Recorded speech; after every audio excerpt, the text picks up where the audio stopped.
আসসালামু আলাইকুম, কি অবস্থা সবার? তো তোমরা ফার্স্টে জায়গাটা দেখে বুঝতে পারতেছো যে আমি এখন কোথায় আছি। বাগেরহাটের ছোট হোক বড় হোক সবারই চিরচেনা পৌর পার্ক, যা ডায়াবেটিস পার্ক নামেও পরিচিত, কেননা বিকালবেলা এখানে অনেকেই হাঁটতে আসে, আমরা সবাই জানি। আর ছোট হোক বড় হোক এমন কেউ নাই যে পৌর পার্কে এখনো পর্যন্ত পা রাখে নাই। যাই হোক, মূল কথায় ফিরে আসি।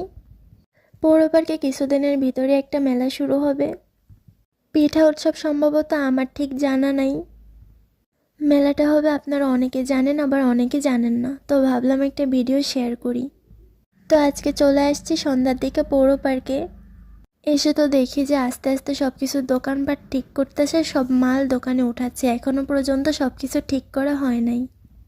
কিছু কিছু দোকানের কারেন্টের সিস্টেম করছে, আরও কিছু কিছু দোকানে এখনও পর্যন্ত আলোর কোনো ব্যবস্থা হয় নাই। আস্তে আস্তে সবই করে ফেলবে। আর হ্যাঁ, আপনারা সবাই যদি শিওর জেনে থাকেন যে এইখানে কী উৎসব হবে, তাহলে অবশ্যই আপনারা সবাই আমাকে কমেন্ট করে জানাইবেন। তো আপনারা দেখতেই পাচ্ছেন যে কিছু দোকানে লাইট আছে, আবার কিছু দোকানে লাইট নাই। এইগুলা হচ্ছে যে সানগ্লাস, ঘড়ি, এইসবেরই দোকান। তার ভিতর দেখলাম যে মেলার ভিতরে ঘোড়াটাও নিয়ে আসছে। এই ঘোড়াটা প্রায় সময় পৌর পার্কে থাকে। অন্য সাইডে আলো না থাকলেও এই সাইডে আলো আছে। এই সাইডের অনেকগুলো দোকানেই একদম লাইট আছে। আর এইগুলো হচ্ছে যে সব কসমেটিক্সের দোকান। মেলা এখনও শুরু হয়ে পারে নাই, তারপরও আজকে অনেকটাই লোকজন আসছে দেখছি। আর এমনিতেই পৌর পার্কে সবসময় লোকজন লেগেই থাকে, সে মেলা হোক বা না হোক। আপনারা দেখতেই পাচ্ছেন যে অনেকগুলো দোকান পুরোপুরিভাবে সাজানো হয়ে গেছে, তবে কারেন্টের ব্যবস্থা এখনও করা হয় নাই। আর এই সাইডটা হলো ফুল একদম কসমেটিক্সের দোকান। তো আমার চোখ পড়ছে এখন একটা পুতুলের দোকানের দিকে। আগে মেলায় আসলে এই পুতুল, খেলনা এইসব কেনার জন্য পাগল হয়ে যেতাম, তবে এখন আর কোনো কিছু কিনতেই মন চায় না। তো এখন দেখা যাক অন্য সাইডে কি আছে।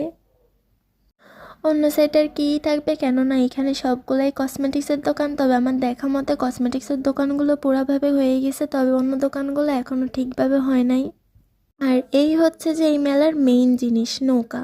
এইখানে ওঠে নাই এমন কোনো ব্যক্তি নাই, তবে এইবারের নৌকাটা দেখে আমি একদমই অবাক হয়ে গেছি। একদম পুরো জাহাজের মতো এত বড়। আমার তো দেখেই ভয় লাগতেছিল। তারপর চলে আসছি নাগরদোলনার দিকে। এবার নাগরদোলনাটাও খুব সুন্দর করছে, অনেক বড় করছে। আর এইগুলো এখনও সেট করে নেই, সব কিছু এখানে নিচে রাখা। নৌকাও সেট করতেছে, নাগরদোলনাও সেট করতেছে।